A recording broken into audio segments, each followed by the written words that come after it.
go back, say, the last 9 first overall picks, he wouldn't compare, in my opinion, and the opinion of many NHL scouts I've talked to, say, Connor McDavid. But quite a few scouts I've talked to would say he compares to Austin Matthews. Corey, we think Adam Fantilli is probably going to go number 2 overall in the NHL draft. But what do you got number 1 last year? I think so. I mean, this is a guy who is a 6'2" center. He skates well. He's highly physical. He won the Hobey Baker as a draft eligible, which is incredible when you really kind of think of how first-year draft eligibles typically perform in college. Typically, they're just trying to keep their head above water, just trying to make sure they stay in the lineup regularly every day. And this is a guy who was the best player in college hockey.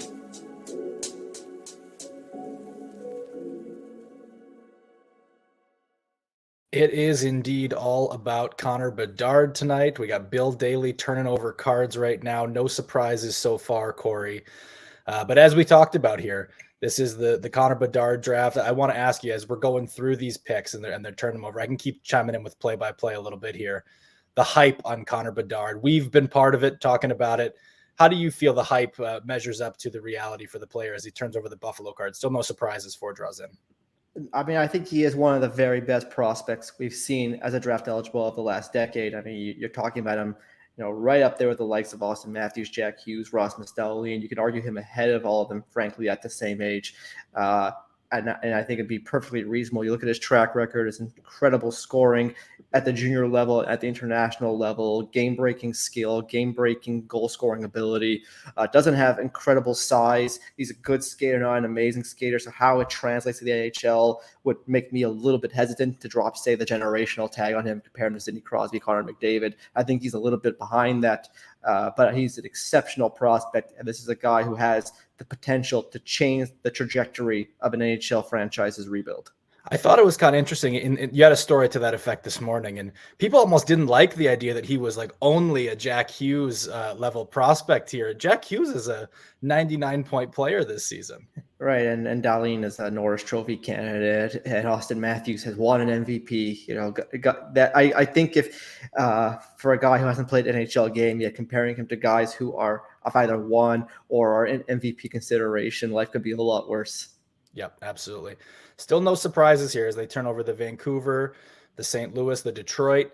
Everything through the back half here is going to plan. So in the top 8, no chaos yet. No chaos yet. None of those teams that means none of those teams fell, right? So if you were a fan of one of those teams, you did not lose in the draft order. I know Red Wings fans are pretty touchy about that. Capitals in, same deal there. So it will be one of the bottom 7 teams. I think that's probably about the cutoff, right? Like I know by the end, Washington and Detroit were in that jockeying lane, but these are the 7 for most of the year that were really in this thing. And some of them who kind of actively wanted to be in that lane. Very much so, yes. Not sure exactly. It probably depends who you talk to on whether Philadelphia was in or out of that. I think based on their coaching hire, you can say they were not looking to be part of this, and they do not get Connor Bedard as their card turns over here by Bill Daly. So the tankathon for one of these teams was going to be a success, but that team will not be Arizona. They slot in at number 6 here. So this is getting pretty good here, Corey. Yeah, and we're going to see now where both not only Bedard but potentially Adam Fantilli or Leo Carlson end up in both of those guys. Particularly Fantilli, I think, is a guy who could have been a number 1 overall pick consideration in a number of recent drafts.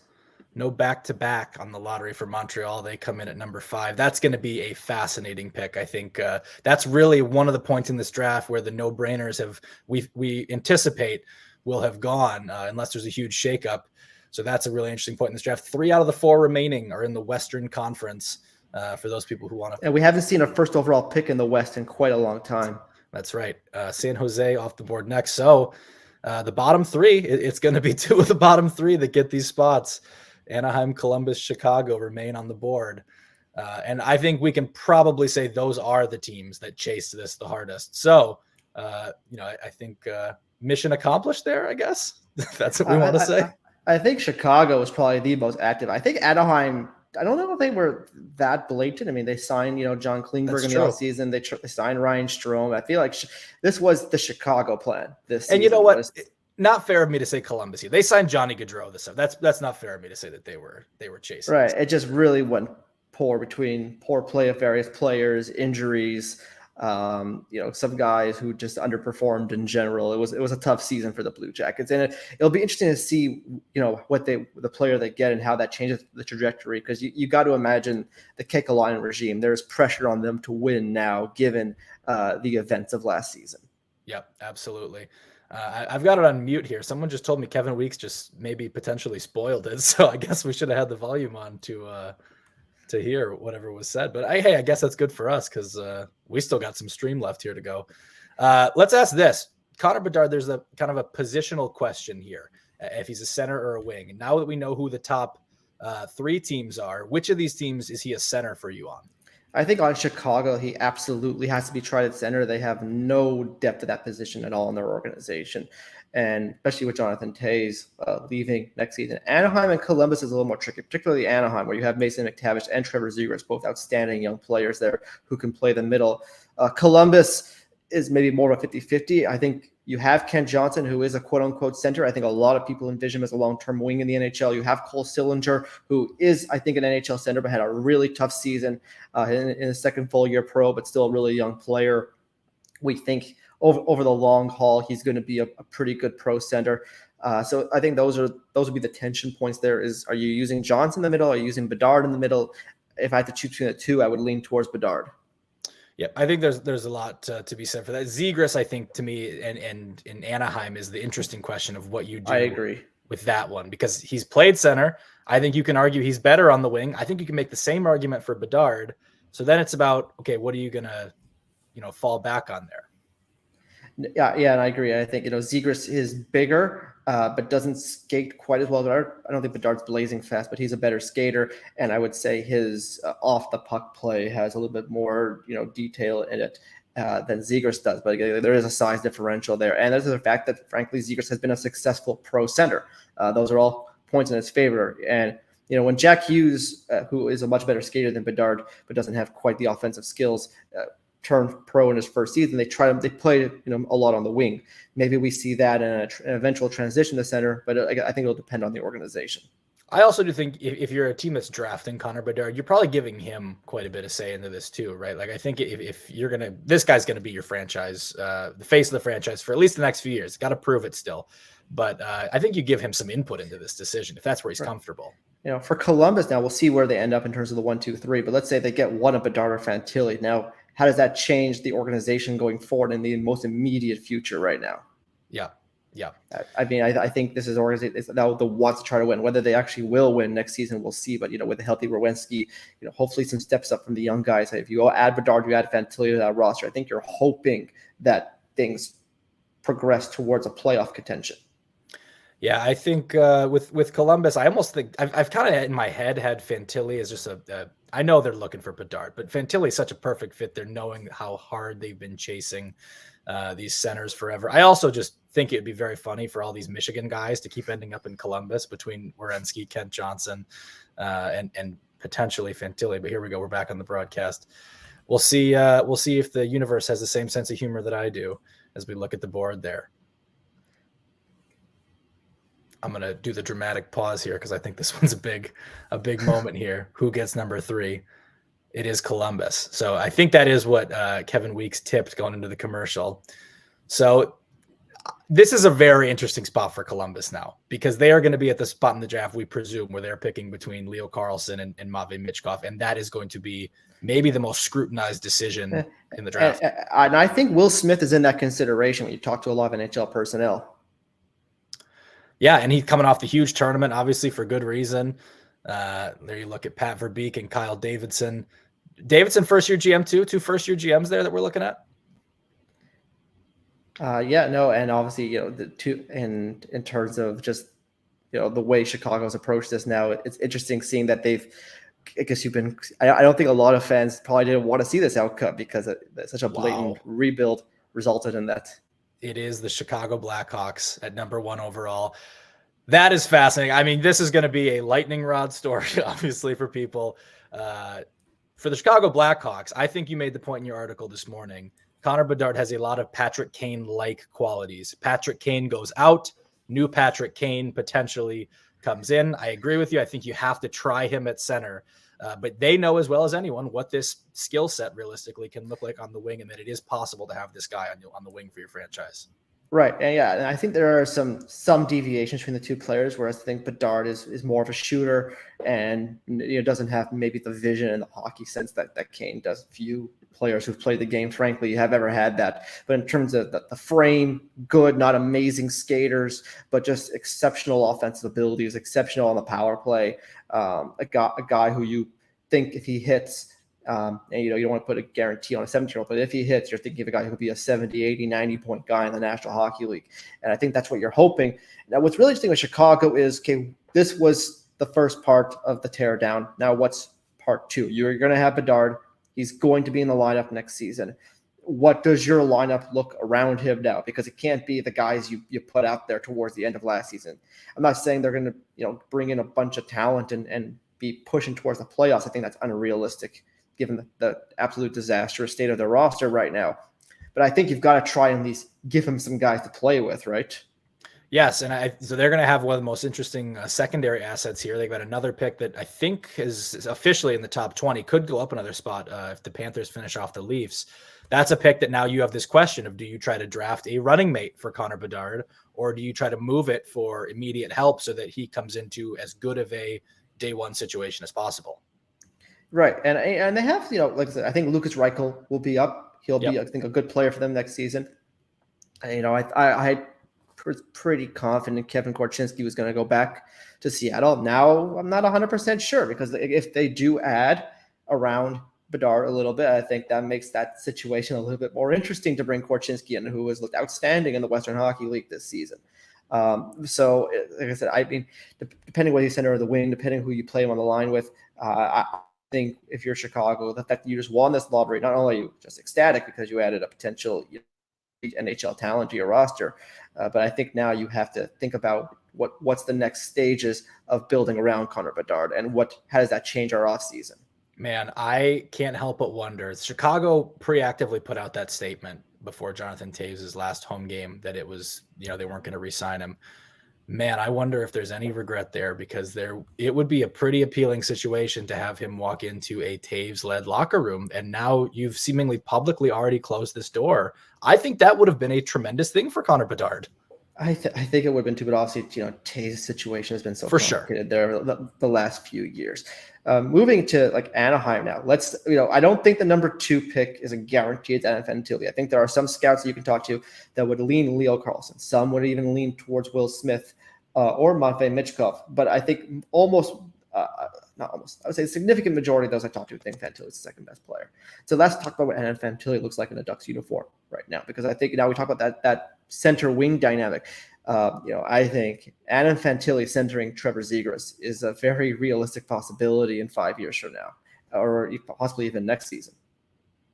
Yes, it is. And I think that, Fantilli is a guy who maybe he's not going to have day one, 60, 70 point Matty Beniers type season, right, but he had a better college season than Matty Beniers' platform year into the NHL. It would not shock me if he can get above 20 goals, if he can play a real role, a two-way role for that team right away. He's a little younger. Beniers had that buffer of playing 2 years of college going in. It would not shock me if he can step in and be a really good player right away. I mean, he's the best college player we've seen since Jack Eichel, arguably a better college player than Jack Eichel. And Jack Eichel had 56 points in his first NHL season. I don't think that's an unrealistic number to put on Fantilli. And like I said, now I think you have him, you have Trevor Zegras, you have Mason McTavish, Jamie Drysdale hopefully is healthy next season. He comes back into the lineup. We'll see what they do with Pavel Mintyukov. I guess he needs one more year out inside the NHL. But I mean, I think this now becomes in Anaheim, which is an organization that needs to build through the draft. I think now you have what's taken a few years is now you have a real foundation here that you can envision a contending team coming out of. You do. And you have most of the big pieces that teams really start to covet. You have honestly, forget 2 top 6 centers. You really have 3, and you're going to have the luxury of flexing one out to the wing. You're going to have, in addition to, or not, maybe it's like a Stahl, maybe not the same caliber players, but the Crosby Malkin, Stahl dynamic that Pittsburgh had. Yes, that's true. You could do that as well. And hey, there's nothing wrong with that, as we saw. I think Mason McTavish would be tremendously suited for something like that. He could probably eat teams alive in that role, in fact. And on the blue line, you have this like really quietly strong. You mentioned Pavel Mintyukov. I really like this player. I think he's super dynamic. They've already got Jamie Drysdale in the mix and Olin Zellweger. We're going to see what happens there. It's a lot of offensively kind of inclined players that we're talking about there. But all of a sudden, this is one of the more desirable situations in the NHL. Yeah, and I think this is a young core, maybe not next year or even the year after, but I think this is a core that can, kind of grow together into a winner eventually. You talked about Anaheim's a team that needs to build to the draft. Historically, I think that is true. Does having what we just talked about, though, this core of all these young players, it's obviously you don't need to sell anybody on the climate of Southern California here. Does it make them a more attractive free agent destination than we've seen in the past? Yeah, I think so, because now you're starting to talk about, a long-term deals with guys, and they can step in and play with Adam Fantilli, play with Trevor Zegras, play with guys I think can get them the puck and make plays and be part of a winning organization. I'm not saying that's happening next season, but I think there's a lot of good pieces there, and it's not just the guys we named. I think they have a pretty solid farm system. We'll see how guys like say Jackson McComb does next season. In Anaheim, but I think like I said, there's reason for excitement. We'll see how next season goes for Fantilli, for Zegras, for McTavish, but I think a lot of positives for that organization right now. Right before the big news dropped, I had just said that I think that the Columbus pick is going to be one of the most scrutinized in this draft. Do you want to get into that right here? If we assume that 1-2 goes the way we fall, sizing up Leo Carlsson, Matvei Michkov, and I think, like you said, Will Smith in that mix too discussion. Yeah, I would be surprised if they took Michkov. They would need such assurances from their ownership that you have the job security to see this through to the end. And how deep are we into Jarmo Kekalainen's tenure right now? Especially after signing Gaudreau, like I would be surprised if they took Michkov. And I think as a player, it's an interesting discussion, and we're gonna be having this discussion a lot, in our articles and our podcast going forward. Is I can talk to so many NHL people who in the same breath will say Michkov is as good a prospect as Adam Fantilli or better as a hockey player. And then 2 seconds later say, and there's no way we're taking him. And it's going to be a really interesting discussion going forward these next 2 months. And frankly, these next 3 years, depending on where he lands and reassessing it. And does it work? Does it not work? I mean, we've seen Russian players sign. Plenty of them signed this summer. We've seen Russian players extend. Carolina's waiting forever on Alexander Nikishin, for example, who would be one of the best players in their lineup right now if he was on their team. We harken back to, say, the 2010 draft where guys like Vladimir Tarasenko, Evgeny Kuznetsov, consensus top 5-10 guys, slid to 16 and something like 28, I remember, overall. So and that didn't age well, but those are such an interesting dynamic. But yeah, I just in terms of Columbus, I don't. If I was doing a mock draft right now, and we will be doing a mock draft at the Athletic in the next few hours here, I would be surprised if Columbus took that shot. Yeah, I mean, we talked about, right? Like, they were a team that went out last offseason and signed Johnny Gaudreau. Usually when you sign a contract like that, you're hoping to derive the main value of it in those first 4 or 5 years before the player gets too deep into the 30s. You've already blown that if you wait the 3 years for Michkov, assuming, there's no, outside situation that's able to get that contract terminated. And that is absolutely an argument I hear in his favor from people who say, just go do it. He'll develop in the KHL. You'll get him in the ELC at 21 years old.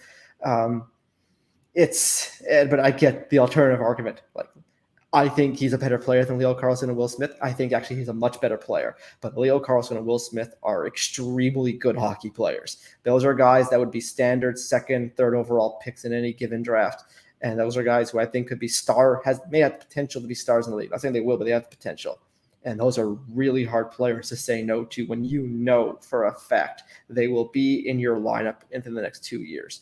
And probably within the next 3 years, they're helping you win hockey games. So how likely, I guess, then do you think it is that when we're looking at Matvei Michkov on draft day, that we're hearing his name called more in the back half of the top 10 than in this top 3 where it seems like most would rank him? Yeah, I think that is the more likely outcome just from my early discussions around the league. We've been waiting for a draft order to get a real idea, with mock draft season in terms of where guys could really slot. But I think 6 to 10, 6 to 12, I think that is a more realistic range for Michkov right now. If I was doing a mock draft, then than where I think he belongs on talent, just because I think people are going to prefer Carlson. They're going to prefer Smith just because there's such great players. I think they might even prefer guys like David Reinbacher. I think he has a ton of love in the league, and as a guy who projects as a top pair defenseman, played very well versus men this year. We'll see how his world championships and Carlson and Fantilli's go. Could change their stock as well and give you more assurances or, frankly, reasons to not take them. But I think, like I said, I think what those top 4 guys I think are pretty strong bets, in my opinion, to go ahead of Michkov as it stands right now. So who else do you think could we see if he does slide into 6 or later? Who else could jump up? I mean, I know there was some Dalibor Dvorsky love coming out of the World U18s. Obviously, usually you see a defenseman somewhere in the top, if not top 5, right, at least top 7. Right. I think Reinbacher's got at least a 50-50 chance to go ahead of him. Okay, and there's a couple teams there that I think that would make sense for, right? Yeah, like I think that gets to a certain point. I get the Reinbacher argument. I would have issues with Dvorsky personally, but I understand the center arguments. Everyone loves centers.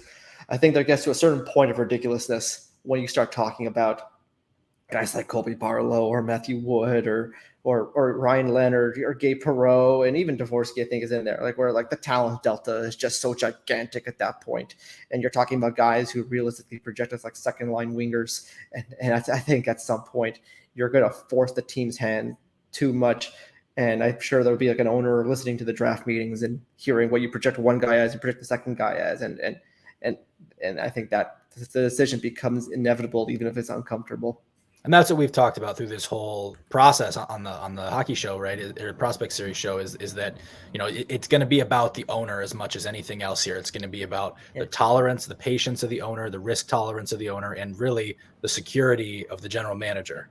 Yeah, I think not all, but most hockey people I talk to agree he is a top 5 minimum and arguably top 3 or 2 talent in this draft. Not every hockey person I talk to says that, but most.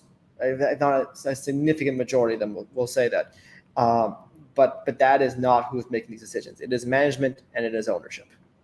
To the viewers, if anybody's got questions, you can feel free to drop them in the comments. Right now, I'm just seeing a lot of frustration, whether it was deserved or not for the Chicago Blackhawks to win this one.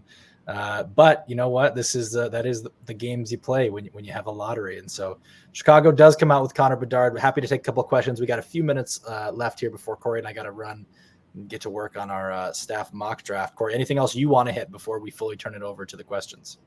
I'm just excited we have a draft order. This has to be one of the shortest runways we've had between the draft lottery and the actual draft since I've been doing this. I think it's just about 7 weeks now until draft day. So I'm just excited that we actually know what's going to happen now, or have a vague idea what's going to happen on draft day, and can start talking about the rest of the prospects. Very different than it was in 2020 when it felt like the longest run up to a draft. I'm well aware. Awesome. I'm not seeing anything really pop in here, so maybe that's our cue to sign off. We really appreciate everybody tuning in with us tonight and watching maybe history. We'll see unfold. You can subscribe to The Athletic at theathletic.com. And obviously, you can follow us here for the Athletic Hockey Show and more from the Prospect Series. Thanks, everybody.